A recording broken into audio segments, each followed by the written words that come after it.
What does night vision have to do with resentment? Other than the fact that the two came about into our circle, this gun culture circle, at about the same time, and it's not exclusive to the gun culture circle, but they both of them were entering into more, let's just say, more common use at the same time.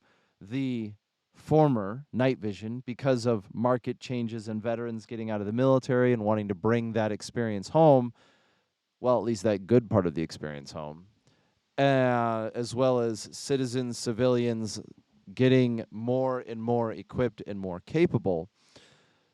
While that's going on, we've also had characters like Jack Donovan in his writing. Thank you for coming on the show, by the way. And people like Jordan Peterson in his conversation talking about that word resentment, oftentimes pronounced ressentiment, which was sort of brought forward in its use by Nietzsche many, many, many, many years ago, decades, centuries now.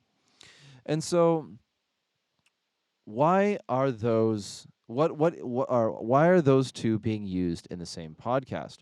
Or for those who are watching, why am I sitting in a field with the wind blowing behind me at night wearing a set of night vision? And I think that this topic, oddly as it sounds, can highlight in an interesting way or an important way of how to relate how we think and how we evaluate morals with things that are going on, trends per se. Let's just call night vision a trend in our community, in our culture, in our society. So thank you for listening to the Redacted Culture Cast. Let's get started. If you want to jump into the conversation, you can head over to redactedculture.locals.com, and you can also subscribe to the newsletter through our website, which is Redacted LLC. We are opening up a new pre-order on shirts and I believe hoodies. We're trying to do hoodies. So they were supposed to start up on today, the 10th. We're going to push it back a day or two, and that pre-order is going to run through pretty much all of July, and then, which is a longer pre-order, but we need to get as many as we can in this one because we're bringing back the OG white on black shirts and our first run of hoodies. That's enough marketing. Let's talk about night vision, then let's talk about resentment. So there was a conversation that came up recently, and it came up through a couple of different channels, but it had to do with a peculiar question: should people train with night vision? And at first, it was an odd question. I mean, you'd think the answer is obvious. Yes, of course they should or could, or why not? Which again returns to that topic that we've talked about in the past, that need is not enough. The presence of need is not sufficient criteria to justify a moral imperative. The need is a circumstantial set of, well, it's a circumstance. Geez, why don't you just say it? It's the need is a circumstance, but that you ought continue living is a moral imperative, one that we often assume people ought pursue continuing to live,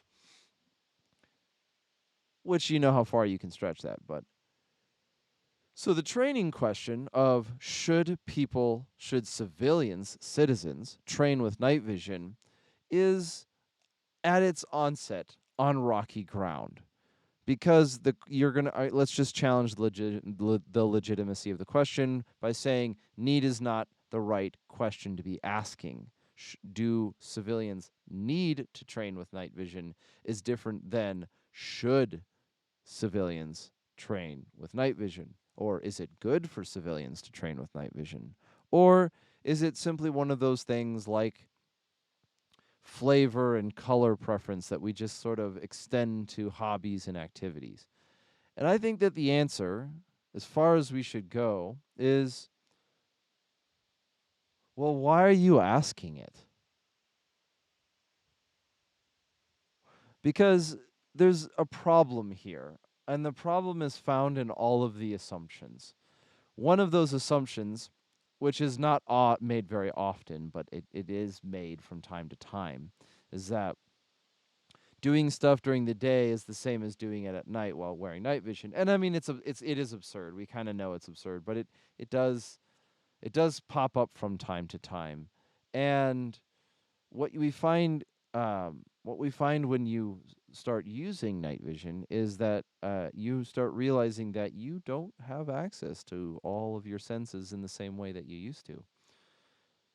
How do you shoot, move, communicate, evaluate, maneuver, climb, crawl, run, walk, drive while wearing night vision? It's certainly not the same. It's quite different actually. I mean, it's similar. It's very very similar, but there are variations, often that lie at the exact point where if you do it wrongly, something very bad happens. Target identification, dealing with different light sources, NDing your flashlight, that gets you in a really bad place very quickly. And so while you would want to train during the day like you would be functioning at night using night vision, it's kind of hard to do that if you haven't used night vision before. I mean, it's not impossible. And then there's silly things like, well, half of our lifetime is at night, or uh I don't need, like, or it's not even need, but it's sort of an odd conversation, and I wanted to bring it up. And I wanted to bring it up as an important component because, once again, we're talking about need. Do you need something? Do you need to survive the apocalypse? Do you need to survive a nuclear fallout? Do you need to own a rifle? These questions are not sufficient questions unless you start with something else. And that's where we want to be pointing at. Some people say they continue living because they have a purpose. Some people say the purpose of life is to continue living. It goes on and on and on. But what I really think is at play here is that night vision has become the item, the subject of sorts, in our microcosm, our small argument, our small world of gun culture, that is the has I think night vision in some ways has become the icon of resentment. Many way in there's a difference between, well, it's not the only one though, and we'll get to that in a minute.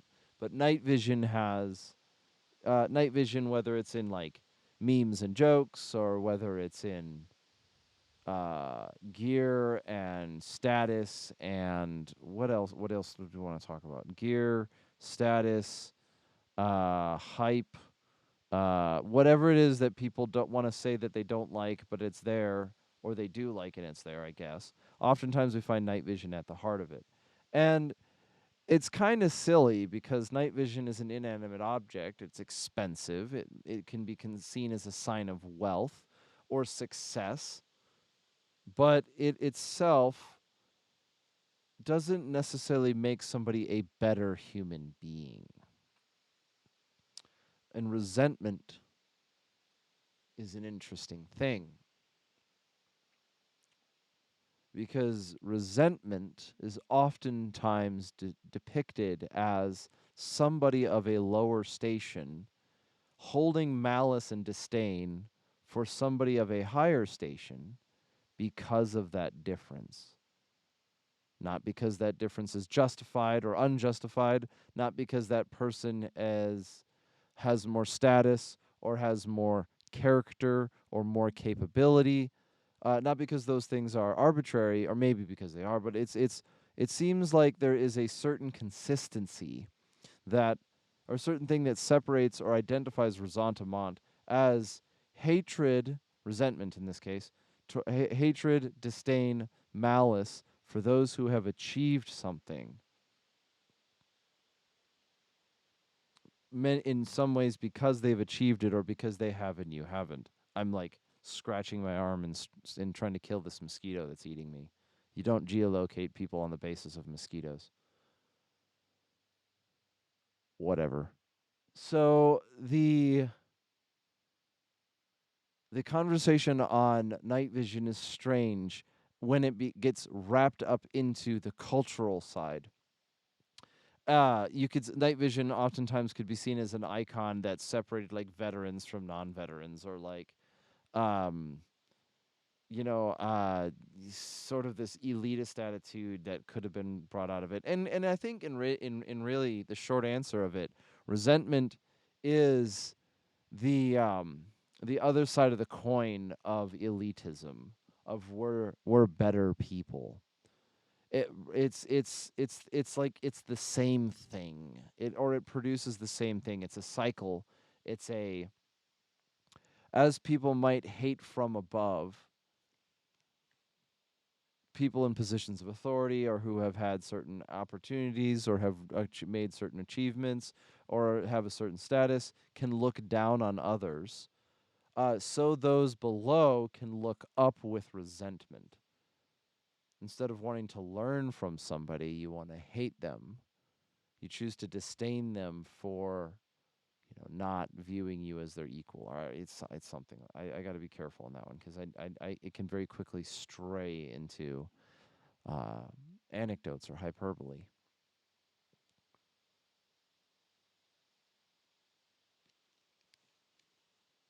So let's get to the cultural side of the conversation. I think it was Lucas Botkin who made a comment recently on Twitter, and I don't know if it's real because I only saw a meme of it. I'm sorry for not verifying it. But it went something like this. It says there's like there's an emerging bro civ culture that reflects or looks a lot similar to bro vet culture. And the meme is, supposed to criticize him for having something to do with that, and it's funny, and T-Rex arms will carry on. We've had Isaac on the show, something I'm very thankful for, and I look forward to having another conversation with him in the future. Uh, but it's interesting about gun culture, or this idea of like civilians versus veterans, as this attitude, because you can very easily paint a picture. If we're a veteran could very easily take a elitist perspective and say, well, only trained veterans or only trained people should have night vision. I'm going to use night vision as that placeholder for insert X item of controversy.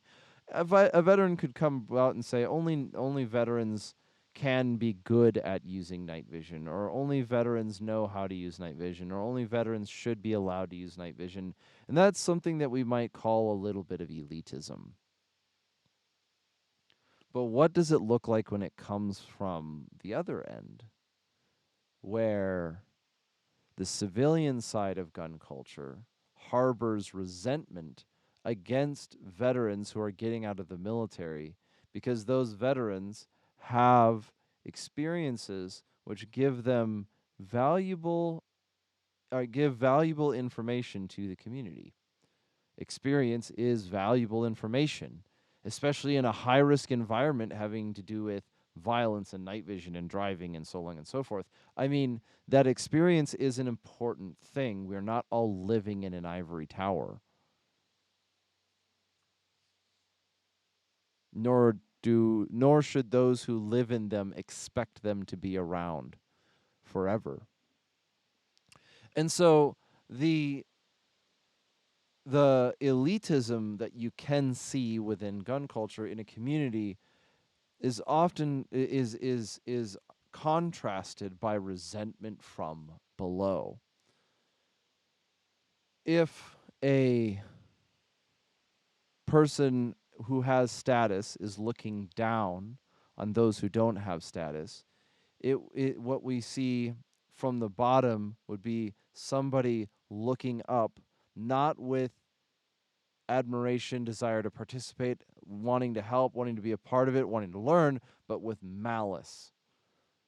That the only way those achievements are made is by illegitimate means. And they forego the valuable information that could come from, say, a guy who's been around for a while, seen a couple deployments, learned a couple things because the issue is they don't like that person. You got to be careful here. We want to be careful because we make evaluations on people's character all the time.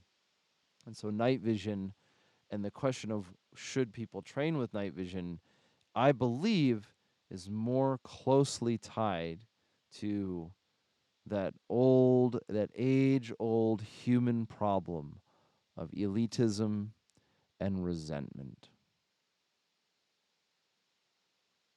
So, in closing, night vision is expensive. We know this. There are ways to get into night vision that aren't going to cost as much.